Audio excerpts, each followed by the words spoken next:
It's that time of year where it's getting a little nippy, a little cold. It's got to be something you like, and especially you got an Arizona team coming up, and you guys probably a little more used to the cold than they are. Yeah, it was a perfect Palouse day. I think 24 feels like 12. I give a lot of credit to our grounds crew. They were out there at 6 a.m., dusting the frost off the field. So our guys took the right mindset, and you got to train and you got to play in this weather, and I think that's important. Hands, feel, getting loose, staying loose, and understand what that means. So I thought our guys attacked the work pretty good today.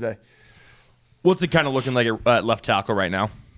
Yeah, we're still sorting it out. I think it'll be something where we wanted to go 2 hard practice days. We got our walkthrough day tomorrow, and we'll kind of settle on some things this afternoon. But, obviously Grant, Christian are kind of flip-flopping. Jack's been in the mix, kind of rotating in with the 2s and 1s. So we'll get the best plan, but, don't be surprised if we kind of rotate even as the game goes and kind of keep guys fresh. Talk about it from Coach McGuire's standpoint. He was breaking in a new offensive line as it is, and now you've got injuries, and you've got, it just kind of seems like he's been kind of shuffling the deck a little bit, just kind of out of necessity. Just talk about what he's had to do and kind of how well he's done to keep these guys kind of fresh and keep kind of a 5 guys in front of Cam. Well, I think the disappointing part is that we finally felt like we were making some major strides, right, with Lili and then having Make rotate in and do some things. So, to have this happen is part of it. But I think Clay's taken the right approach all season long. And, we've always known where we're at and where we needed to be to get better, right? So I think there's been some hard times in that room. I think they've been through a lot, but they're warriors and they're working really hard. So I think Coach McGuire is ready, and we always knew we'd get here at some point, and we had to get all those guys ready, and that's why we've coached them all so hard. Do you have an update on David Gusta? Just noticed he'd been out a couple weeks and then wasn't on the depth chart for this week. Yeah, David, has been dealing with a lower leg injury. Saw him out there. Yeah, he participated in some of practice. We're seeing kind of how he responds to today's, and it will probably be a game time decision, if not an emergency option, and be really ready to go next week. But he's getting really close. 9 people with catches last week, and it seemed like the receivers were rotating a lot.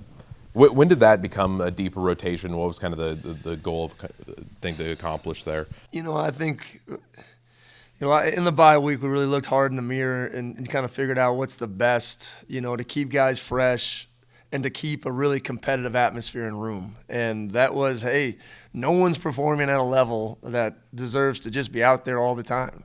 And that was the reality of it, right? So we challenged those guys. But I think when you give some guys opportunities, I think they practice harder, they're more focused, and then I think the guys in front of them never get settled. So that's kind of where we landed, and just excited about getting a bunch of different guys, some catches, some looks, some touches. Part of it was the game, the scenario. We played a bunch of guys that way, but at the end of the day, we want competitive depth at every position. And that's what we're trying to create with the receivers. And there's no reason for any of those guys to be comfortable. And that's not a bad thing. It really isn't. We need to have competitive depth throughout our whole team. So that was kind of the mindset really after that, bye week, and we're going to kind of use it going all the way through.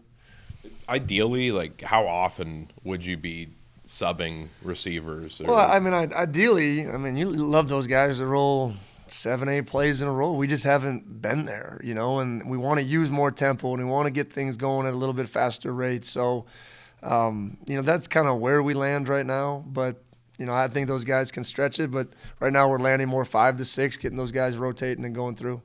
And then, Smithson and Grover scoring first career touchdowns. What have you seen from Smithson's growth? And then, Grover progress, being able to work himself into that. I think, in Grove's part, it's just always staying ready and getting an opportunity. And opportunities are everything, and you got to be ready for those moments, I think, and he was. And Leighton has just been a steady growth throughout the whole season. And it's good for him to see a little success. I think it's good for a young player to see some success, and obviously that allows them to hopefully get more confidence in what they're doing. And I think that's kind of the stage that he's at. I think he's growing in a confidence level, and every time he's out there, even at practice, I just think you see a guy that's more and more comfortable with what we're asking him to do. And Shaw Smith-Wade's kind of, emerged as one of the best DBs in the Pac-12. What have you liked about his abilities and his development?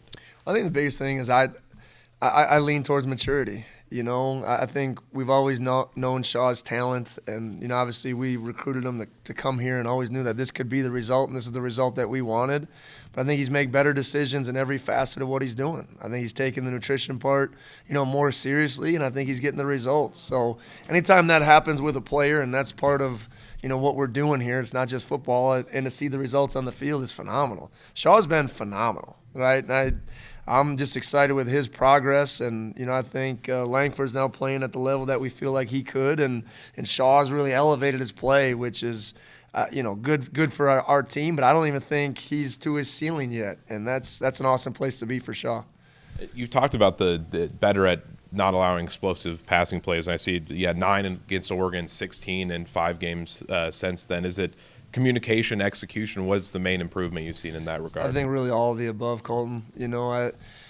Communication, one, being on the same page, being better at the little things, the adjustments, and just executing. And I think that's been a big part of our success defensively, because when you make a team go the long, hard way, we've been proven to be able to stop people, right? And then you had the takeaways in there last week, and now you can have a dominant performance. So, making people beat you in different ways, and I think that's what we have to do with Arizona State. They want to run the ball, but at the end of the day, they've had a lot of success scoring points. I think 30 points plus 3 out of the last 4 weeks by taking the ball down the field too. So that'll be a big part of this game.